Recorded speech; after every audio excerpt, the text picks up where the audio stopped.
Good evening, everyone. We are now in chapter 33 of the book of Deuteronomy, and we are almost at the end of this book. And as you can tell, a couple of chapters ago, Moses had completed receiving the law from God and then had to write it down in a scroll. I won't say in the book, in a scroll, and to be left in the possession of the Levites, and the Levites are taking care of the Ark of the Covenant and to be placed next to it.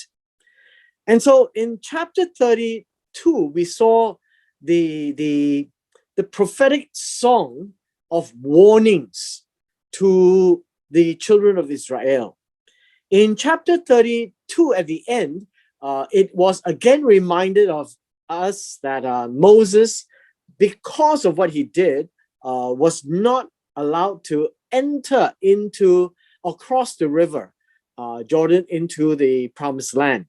But we need to remember that the possession or the inheritance has already started on the eastern shore of the Jordan, which is the land that is north of the Ammonites. And so God let Moses and the Israelites took hold of the lands of the Amorites, King Sihon and King Og, and thereby 3 parcels of land were already given to Manasseh, to Reuben, and to Gad.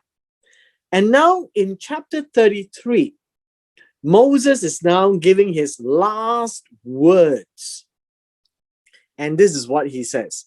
This is the blessing which Moses, the man of God, blessed the children of Israel before his death. And this is right before.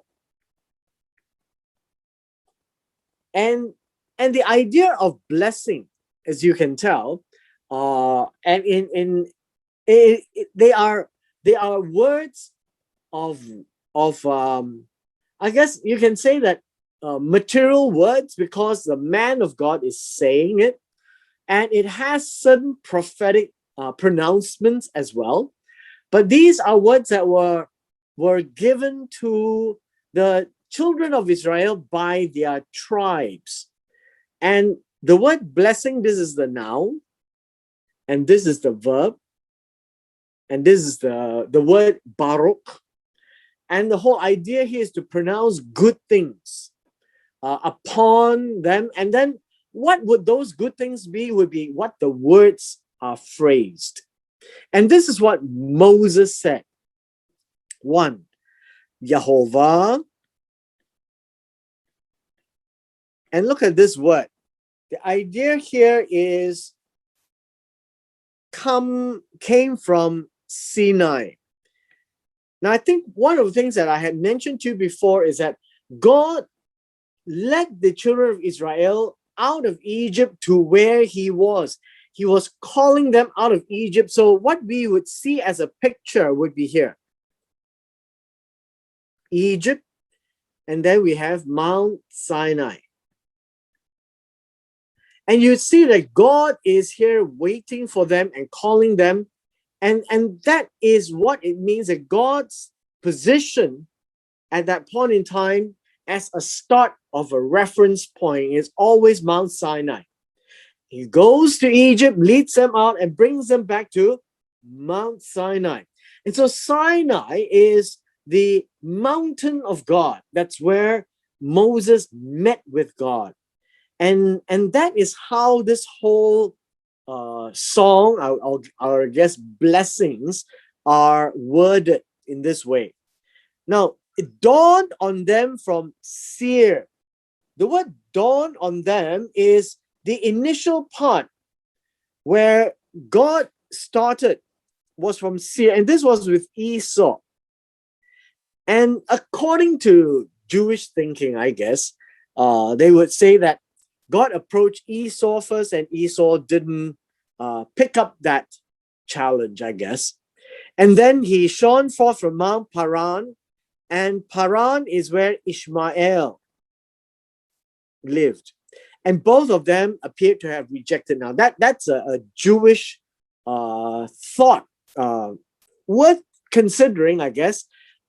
it gives us a picture where God was initially dealing with Esau and with Ishmael. Now, how that works, I'm not quite certain with that kind of an explanation. God came with 10,000s of saints. Now, this is something which we have to take a look. This is what we call, this is not saints here. This would be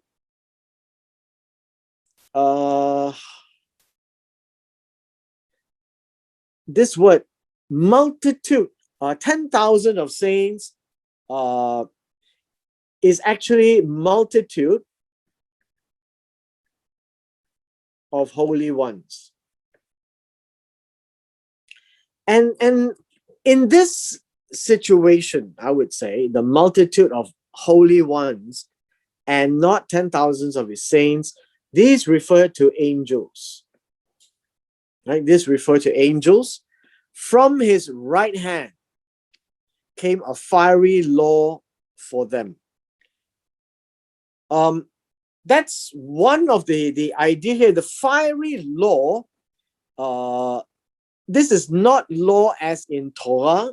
This is law with regards to regulation or edict. Right? Edict would be a good word. This is not Torah law. This is an edict from God. And that's how they would see this, that God operates with his angels. That's one of the views that can be seen here, right? Now, verse 3 starts and says, yes, he loves the people, and all the holy are in your hand. They sit down at your feet. Everyone receives your words. And the whole concept here is, this is the ideal picture.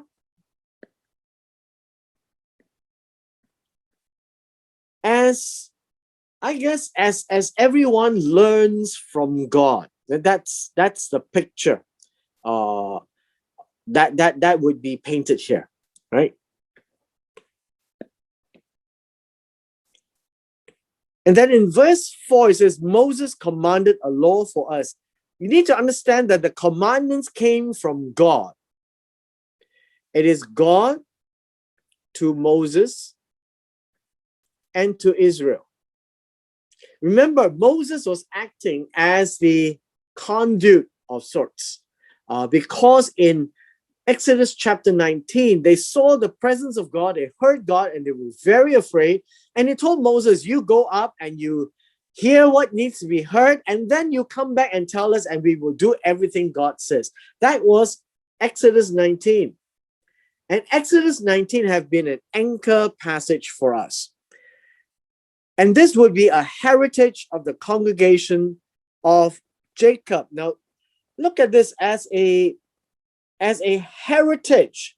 This word heritage really is a possession. Something that they must keep, something that they must guard.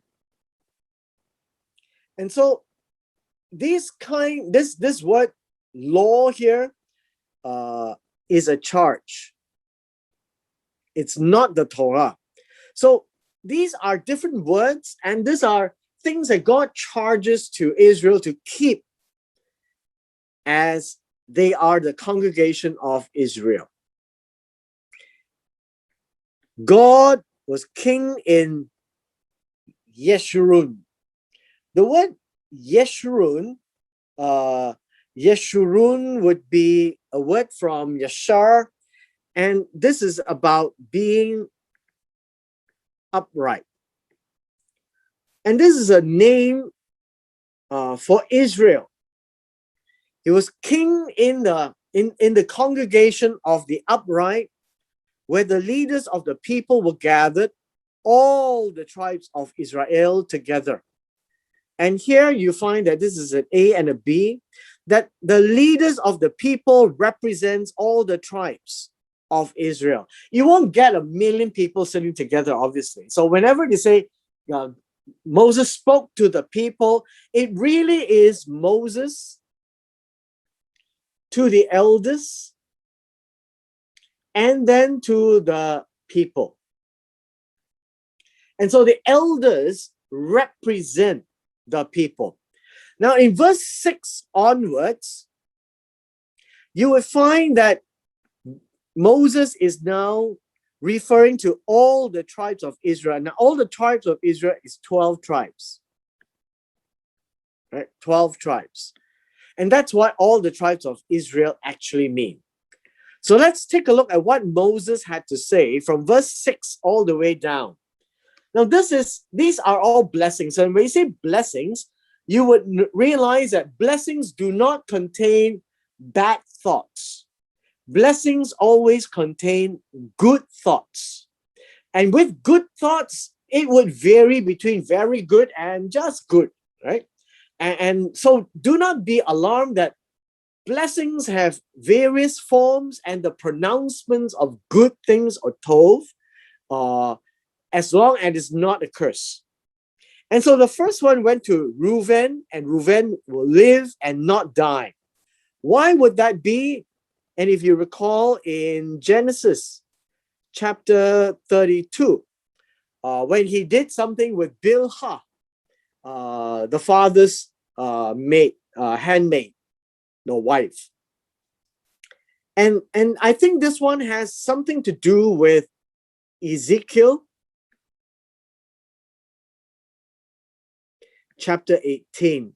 And it says, the soul that sins, it shall die. And the judgment is on Reuben and not on his descendants. And so I think this would be a blessing that is not going to alarm the descendants of Reuben, that they are going to be counted. Now, this word, his men be few,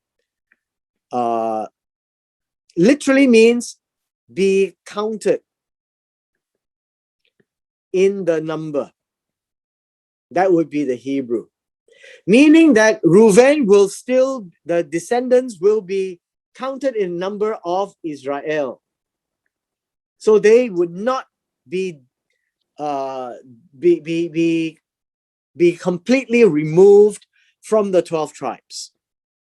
And then he said of Judah, he says, hear, Lord, the voice of Judah. And Judah is particularly special in this blessing. It says, bring him to his people, let his hands be sufficient for him, that you may be a help against his enemies. Which tells us that the relationship between God and Judah is close. You can see it in the wordings here. That God will be with his people, Judah, and that God will be a help against his enemies. And the idea of help here is one who gives aid and helps him fight against his enemies, which means that there will be enemies against Judah, and God will always be there to help them. And this is likely to be somewhat prophetic of the days ahead, when at the end of days, when all the other tribes disappear, you still have the descendants of Judah still around, right? And this is how they have this relationship with God in this blessing anyways.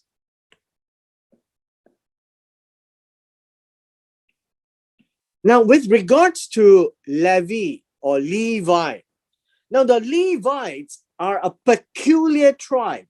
And I call them a peculiar tribe because they have been singled out by God. And also in this blessing of Moses, they were also singled out as well. And it says, let your Tumim and your Urim, these are I guess we can call them the oracle stones that are worn in the vesture of the high priest in his pouch of the breast pouch, right? It's put in the breast pouch. And it says here, let your oracle stones be with your Holy One. The idea here is not so much as Holy One, it would be more to your loyal ones. I think that would be a better word. Your loyal ones, or your, what should we say, your pious ones, or your godly ones. So it's not holy in that sense of the word. It's not kadosh, because this is with reference to the descendants of Levi. And the descendants of Levi appears to be that at the time of Massa and Meribah, where they had nothing to drink, and as well as the waters were bitter, you would find that the description here is that the Levites passed the test. And in fact, it's now described, if you look at this passage, is that they did not stand with their brethren. In verse 9, who says of his father and mother, I have not seen them, nor did he acknowledge his brothers, nor know his own children, for they have observed your word and kept your covenant. Now, verse 9 relates to verse 8. Verse 9 says that they have kept your covenant, kept your word, or guarded. And the other word here actually is watch over. And this is an A and a B. It talks about the same thing. Now, what does that mean? It means this, that in Exodus chapter 32, the golden calf. And this is a very, an episode that keeps coming out again. And in the episode of the golden calf, God was extremely angry. And you can see that in yesterday's chapter, that God is only angry about idolatry. And so in Exodus 32, when he was giving the 10 commandments up in the mountain, they were making a golden calf. And guess who did not stand with the rest who worshiped the golden calf? The Levites. And in Numbers chapter 3, the Levites were chosen to serve God, and thereby making the Levites a special tribe, so to speak. And that in itself gives us an idea of this blessing by Moses. What would their responsibility be? It says their responsibility, and you notice that they have more said about Levi. They are about to teach Jacob your judgments, Israel your law. Now understand this. Judgments is justice. Your law would be Torah. And this is an A and a B. Again, two things, Jacob and Israel, judgments and law, talking about the same thing, about teaching God's word. And so they are entrusted with that. Also, they shall put incense before you, a whole burnt offering, sacrifice on your altar. And this is also an A and a B. It talks about their role in service. And so this would be very clearly the role that Levites are playing. Bless his substance, accept the work of his hands. His substance and work of his hands is the same focus. This is their service to God. Strike the loins of those who rise against him and of those who hate him, that they rise not again. and this is another A and B. It's to protect the Levites. And thereby you can see that in this particular pronouncement of the blessings, the Levites has a lion's share of the blessings. Verse 12 of Benjamin, the beloved of the Lord. It's very rare when you find this word, the beloved of God. The beloved of God is a very, very intimate word. And this really means one who is particularly loved by God. And he shall dwell in safety by him. And God is going to protect him and shelter him all the day long. And he shall dwell between his shoulders. This is an idiom, I would say. Between his shoulders. Looks in imagery, it would be like this, right? And thereby, that would be the chest. And so the whole idea of dwell in safety and dwell between his shoulders and shelter is the same, that God will protect Benjamin, right? God will protect Benjamin. Now, as we can see in the future, the way that God protected Benjamin, or the tribe of Benjamin, is when the nations were split into north and south. Benjamin was entrusted into the hands of Judah, and Judah had to take care of Benjamin. And so God takes care of Judah, and Judah takes care of Benjamin, and hence that would be how the idea comes in. Verse 13 of Joseph. Now you notice in this case, you find that Joseph is not broken down into Manasseh and Ephraim. Joseph is one of the 12 tribes of Israel, and it will always be, except in the case where the land is parceled out into 12 pieces. Joseph gets 2 portions in the place of the Levites. Now you look at what is said of Joseph.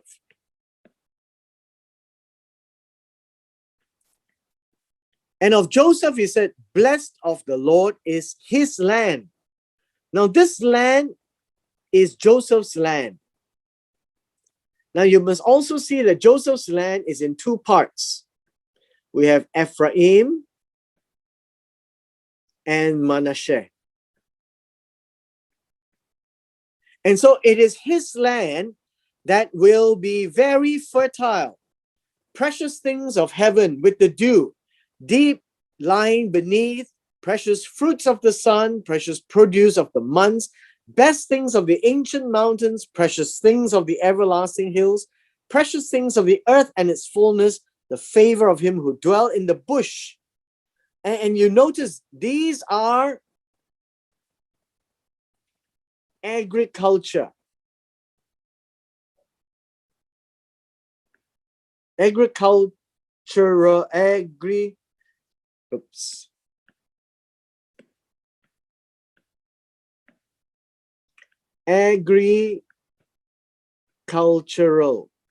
blessings.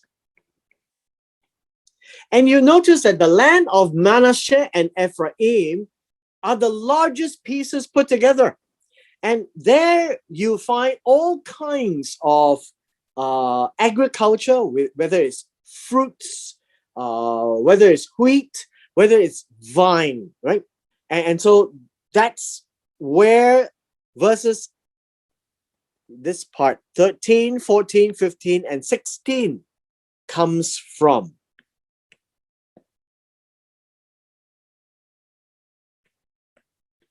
And then the last part here, let the blessing come on the head of Joseph and on the crown of the head of him who was separated from his brothers.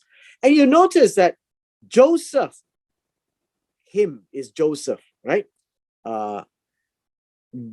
These two is A and B. And the idea here is Joseph is particularly blessed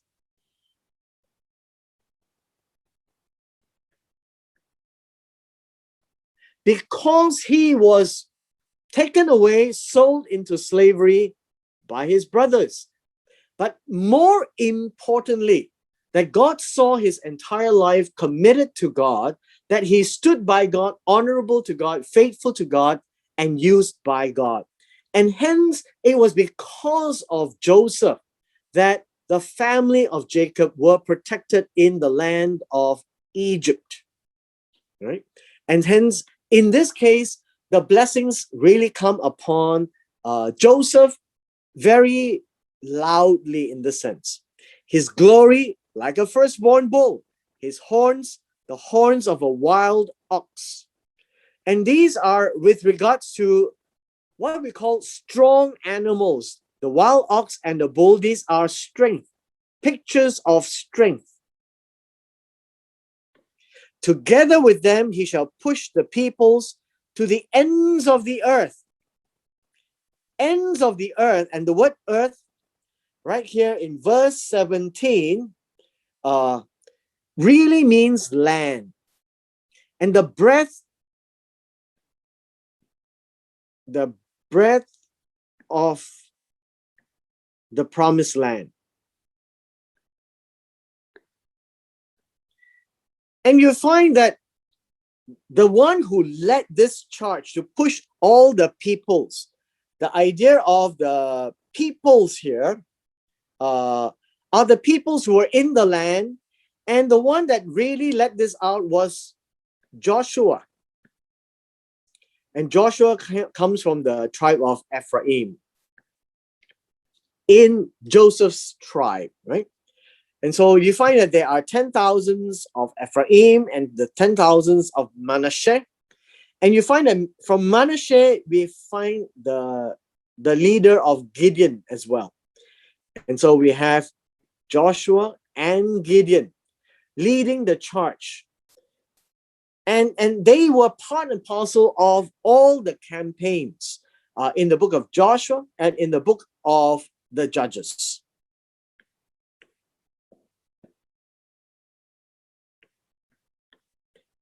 Zebulun, he says, rejoice in your going out, and Issachar in your tents. It appears that Issachar is a tribe that really focused on studying the word of God. Now, there are two very different areas here, studying and teaching. The Levites is in the areas of teaching, and the Issachar is in the area of studying. And Zebulun is in the area of going out. And so what does this mean? It means that Zebulun is really the seafaring, right? They were the shippers of the day. And together they call the peoples to the mountains, offer sacrifice of righteousness, partake of the abundance of the sea and of treasures hidden in the sand.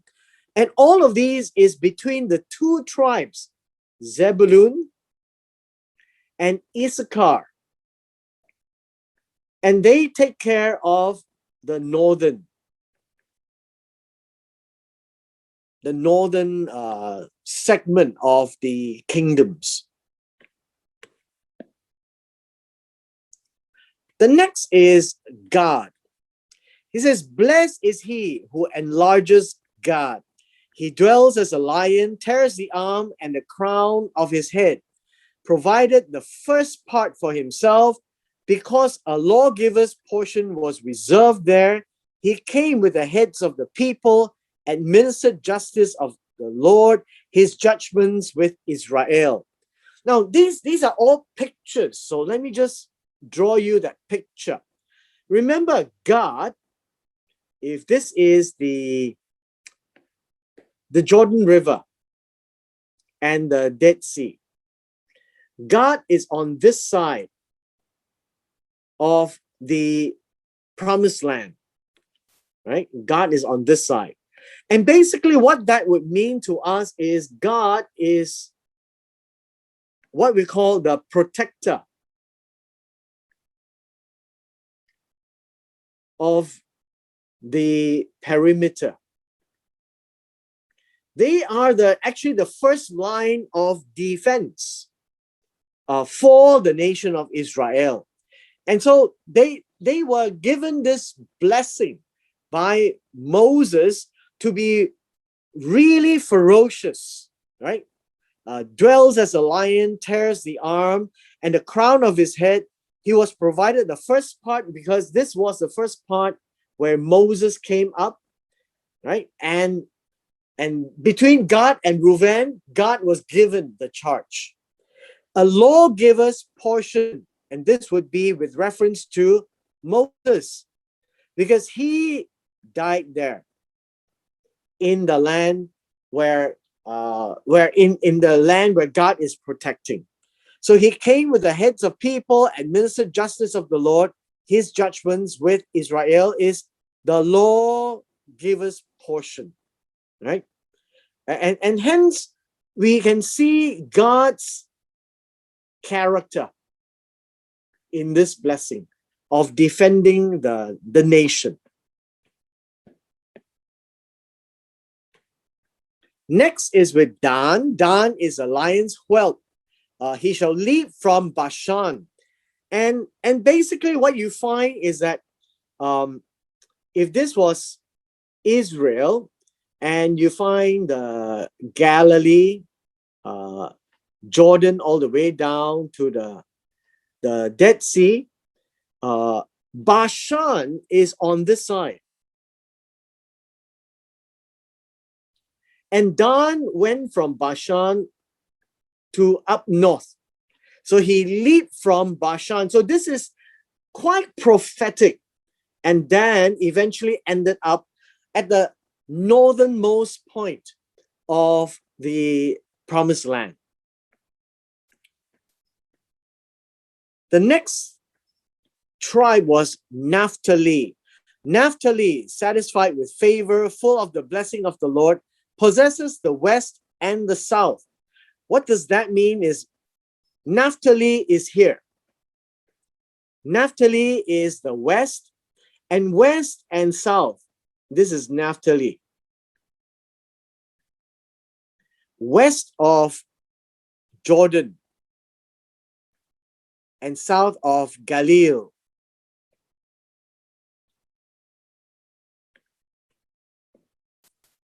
The next is Asher.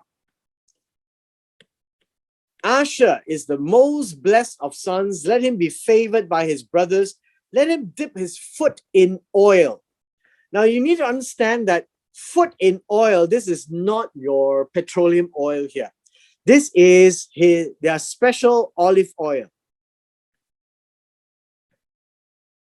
So whenever the Bible speaks of oil, it is not talking about petroleum. It is really speaking about special olive oil. And the land of Asher has the best of all oils. And that's what it means. Your sandals be iron and bronze as your days, so your strength be. And this is a pronouncement of their tenacity. Now, one of the things that you find is this. If you had just followed what I said, the blessings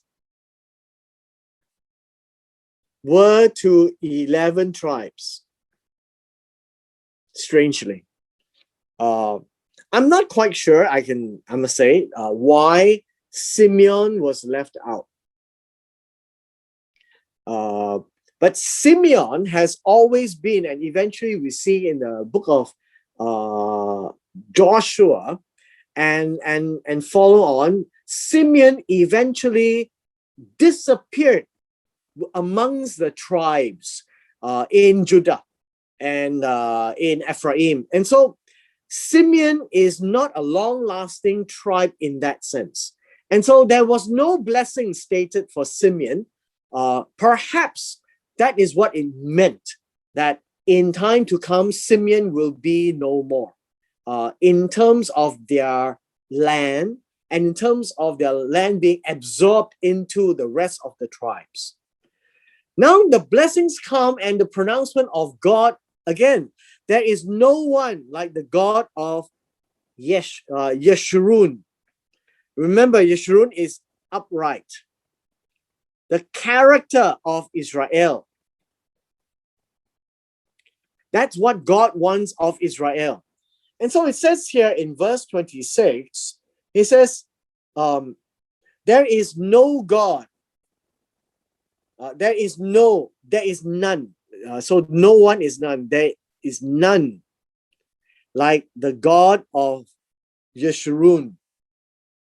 And he rides the heavens, his excellency on the clouds. And this is an A and a B to speak about the presence of God in the Shamaim.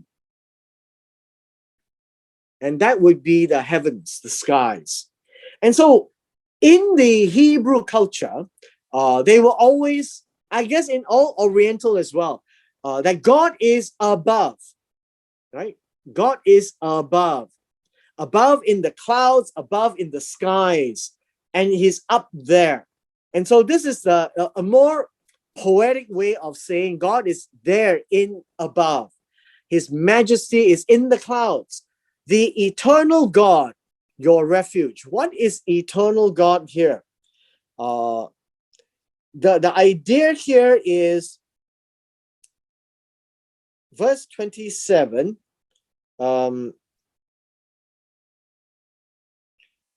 The word eternal here literally means from antiquity. From antiquity. The antiquity. The antiquity God is your, and the word here is your hiding place. What do you mean by antiquity? It means that from of old, from long ago, God has been your hiding place. And underneath are the everlasting arms. And so all these are very poetic language. Underneath means in the underparts will be his arm that is olam. And so you find that this is an A and a B that speaks of an everlasting, I guess, sanctuary, a haven for the Israelites. He will thrust out the enemy before you and will say, destroy. Now, I guess whenever we read these things, right, an A and a B again, it's like God is doing it, but God works through Israel to do it. So God doesn't go and send fire from heaven to make war.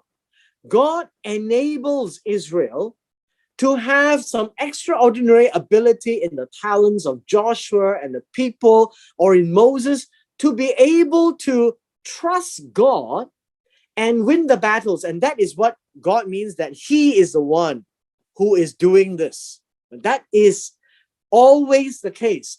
In the Hebrew way of expression, it has always been that God is giving you the land and he is going before you and he will destroy your enemies. But it is said in a manner of euphemism. God doesn't go ahead and send angels and his fire from heaven to destroy Jericho. Well, the whole idea is they must trust God, and God will supernaturally enable them to win battles over enemies who are far greater, more powerful, taller, bigger, stronger, and in fortified cities, and yet they will win. And in that sense, they realize that, wow, we are able to do that not because we are good, but God is with us. And that is what he will trust, right? He will do this. He will say, but Israel is the one who's going to do it.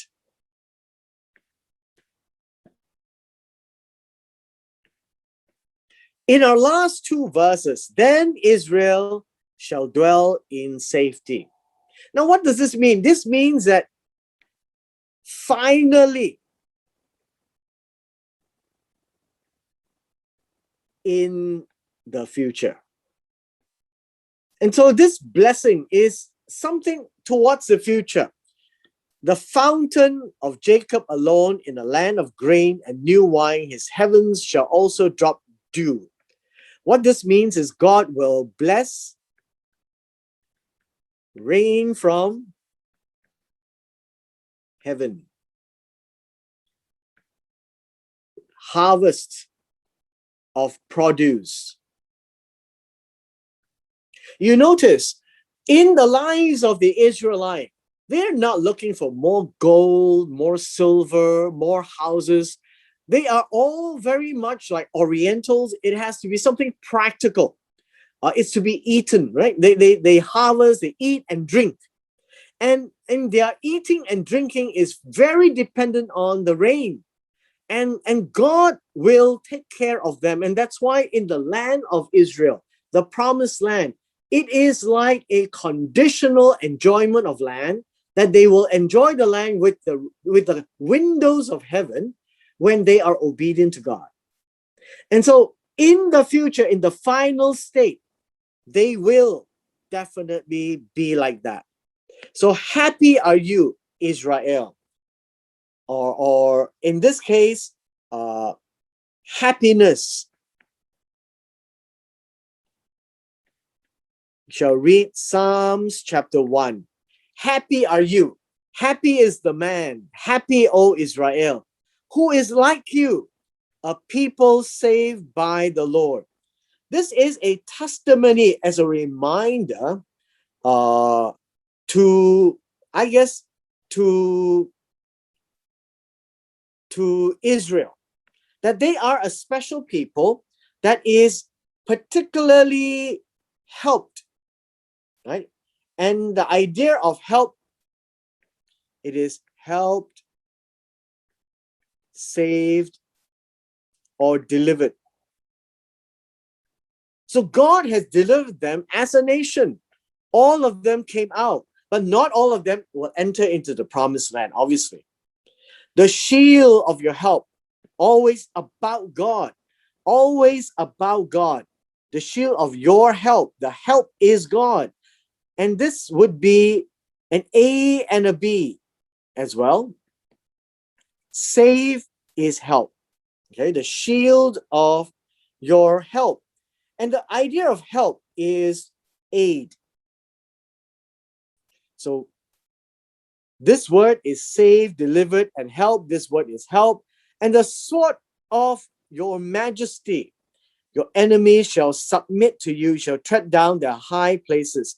And this is an ABC, that Israel is able to subdue the enemies by God's power. And so the picture of swords, they winning over their enemies, treading them down, all this is about the victory of Israel, but only by understanding the character of God. Saved by God, helped by God. It's everything about Jehovah. They are a special people of God. And so in the entire words of blessing, Moses never forgot to instruct them, because the whole of Deuteronomy, if you have not followed long enough, you should realize by now that Deuteronomy is not about the law. Deuteronomy is about teaching this generation of Israelites before they crossed into the promised land, that these are the second and third generation, the ones who came out when they were below 20, those who were born in the wilderness, to have an intensive course on who God is. That's Deuteronomy. It is not 300 things or 600 things they have to do. It's about God. Who is God? What is God to them? What is God angry about? What does God want? And so on and so forth. And so we would be at a loss if all we do is to pay attention to the individual laws or commands or just judgments. We will be at an advantage when we study the book of Deuteronomy from the viewpoint of looking at who God is, so that we can grasp the character, how God works, what God wants, what God doesn't like. I mean, we've gone through all of that, and by observing how he deals with Israel, we should have a very good idea of who God is by the time we finish the book of Deuteronomy.